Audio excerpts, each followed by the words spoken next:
الحمدللہ، جس کی مدح تک بولنے والوں کی رسائی نہیں، جس کی نعمتوں کو گننے والے گن نہیں سکتے، نہ کوشش کرنے والے اس کا حق ادا کر سکتے ہیں، نہ بلند پرواز ہمتیں اسے پا سکتی ہیں، اور نہ عقل و فہم کی گہرائیاں اس کی تہ تک پہنچ سکتی ہیں۔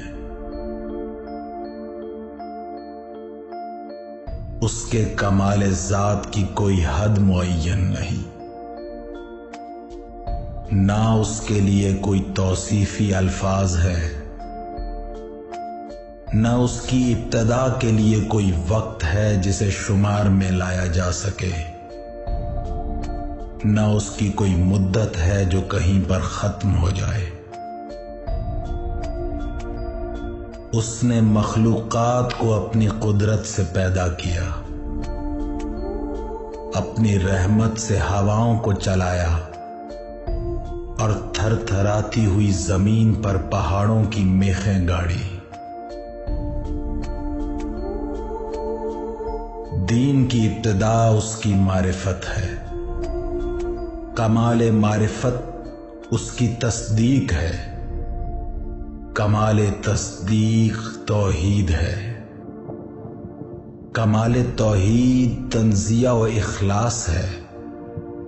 اور کمال تنزیہ و اخلاص یہ ہے کہ اس سے صفتوں کی نفی کی جائے، کیونکہ ہر صفت شاہد ہے کہ وہ اپنے موصوف کی غیر ہے، اور ہر موصوف شاہد ہے کہ وہ صفت کے علاوہ کوئی چیز ہے۔ لہذا جس نے ذات الہی کے علاوہ صفات مانے، اس نے ذات کا ایک دوسرا ساتھی مان لیا، اور جس نے اس کی ذات کا کوئی اور ساتھی مانا، اس نے دوئی پیدا کی، اور جس نے دوئی پیدا کی، اس نے اس کے لیے جز بنا ڈالا، اور جو اس کے لیے اجزاء کا قائل ہوا وہ اس سے بے خبر رہا، اور جو اس سے بے خبر رہا اس نے اسے قابل اشارہ سمجھ لیا، اور جس نے اسے قابل اشارہ سمجھ لیا اس نے اس کی حد بندی کر دی، اور جو اسے محدود سمجھا وہ اسے دوسری چیزوں ہی کی قطار میں لے آیا، اور جس نے یہ کہا کہ وہ کسی چیز میں ہے، اس نے اسے کسی شے کے ضمن میں شمار کر لیا، اور جس نے یہ کہا کہ وہ کسی چیز پر ہے، اس نے اور جگہیں اس سے خالی سمجھ لی۔ وہ ہے، ہوا نہیں، موجود ہے مگر عدم سے وجود میں نہیں آیا۔ وہ ہر شے کے ساتھ ہے، نہ جسمانی اتصال کی طرح، وہ ہر چیز سے علیحدہ ہے، نہ جسمانی دوری کی طرح۔ وہ فاعل ہے لیکن حرکات و آلات کا محتاج نہیں۔ وہ اس وقت بھی دیکھنے والا تھا جبکہ مخلوقات میں کوئی چیز دکھائی دینے والی نہ تھی۔ وہ یگانہ ہے، اس لیے کہ اس کا کوئی ساتھی ہی نہیں ہے کہ جس سے وہ مانوس ہو اور اسے کھو کر پریشان ہو جائے۔ اس نے پہلے پہل خلق کو ایجاد کیا بغیر کسی فکر کی جولانی کے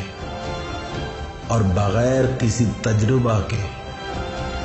جس سے فائدہ اٹھانے کی اسے ضرورت پڑی ہو، اور بغیر کسی حرکت کے جسے اس نے پیدا کیا ہو، اور بغیر کسی ولولہ اور جوش کے جس سے وہ بےتاب ہوا ہو۔ ہر چیز کو اس کے وقت کے حوالے کیا۔ بے جوڑ چیزوں میں توازن و ہم آہنگی پیدا کی، ہر چیز کو جداگانہ طبیعت اور مزاج کا حامل بنایا اور ان طبیعتوں کے لیے مناسب صورتیں قرار دی۔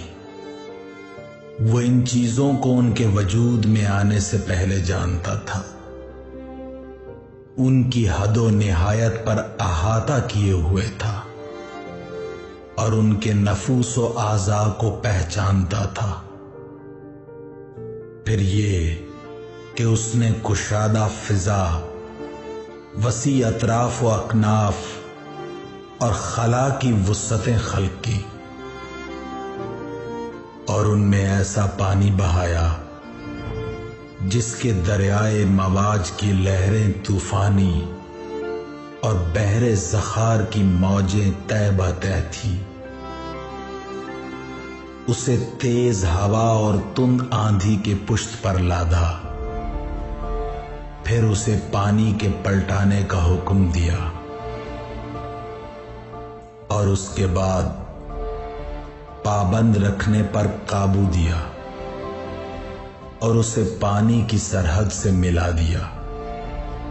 اس کے نیچے ہوا دور تک پھیلی ہوئی تھی اور اوپر پانی ٹھاٹھے مار رہا تھا۔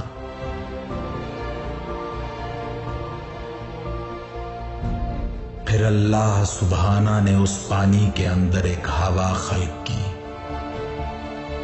جس کا چلنا بانجھ تھا اور اسے اس کے مرکز پر قرار دیا، اس کے جھونکے تیز کر دیے اور اس کے چلنے کی جگہ دور دراز تک پھیلا دی۔ پھر اس ہوا کو مامور کیا کہ وہ پانی کے ذخیرے کو تھپیڑے دے اور بحر بے کراں کی موجوں کو اچھالے۔ اس ہوا نے پانی کو یوں مت دیا جس طرح دہی کے مشکیزے کو مت دیا جاتا ہے، اور اسے دھکیلتی ہوئی تیزی سے چلی جس طرح خالی فضا میں چلتی ہے، اور پانی کے ابتدائی حصے کو آخری حصے پر اور ٹھہرے ہوئے کو چلتے ہوئے پانی پر پلٹانے لگی،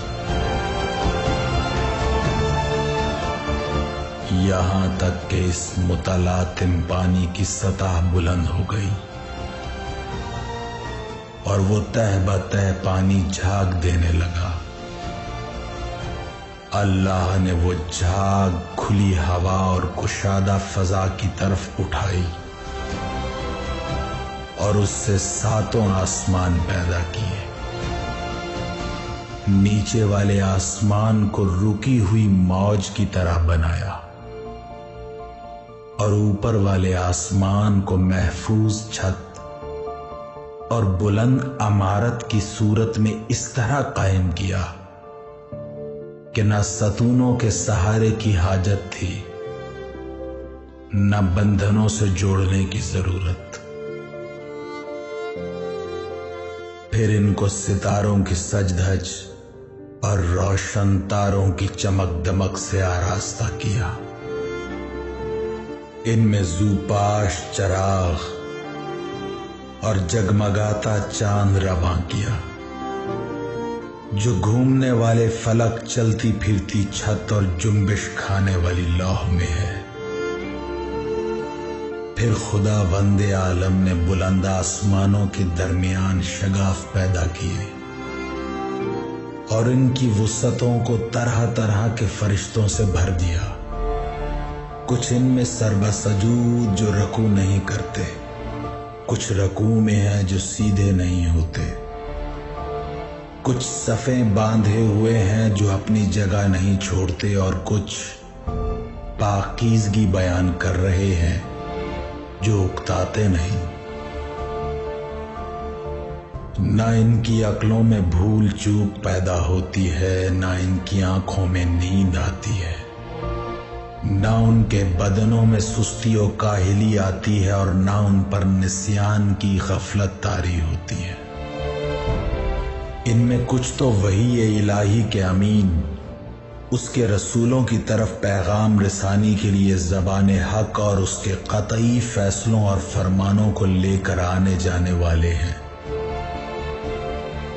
کچھ اس کے بندوں کے نگہبان اور جنت کے دروازوں کے پاسبان ہیں۔ کچھ وہ ہیں جن کے قدم زمین کی تہ میں جمے ہوئے ہیں اور ان کے پہلو اطراف عالم سے بھی آگے بڑھ گئے ہیں۔ ان کے شانے عرش کے پایوں سے میل کھاتے ہیں۔ عرش کے سامنے ان کی آنکھیں جھکی ہوئی ہیں اور اس کے نیچے اپنے پروں میں لپٹے ہوئے ہیں، اور ان میں اور دوسری مخلوق میں عزت کے حجاب ہیں اور قدرت کے سرا پردے حائل ہیں۔ وہ شکل و صورت کے ساتھ اپنے رب کا تصور نہیں کرتے، نہ اس پر مخلوق کی صفتیں طاری کرتے ہیں، نہ اسے محل و مکان میں گھرا ہوا سمجھتے ہیں، نہ اشباہ و نظائر سے اس کی طرف اشارہ کرتے ہیں۔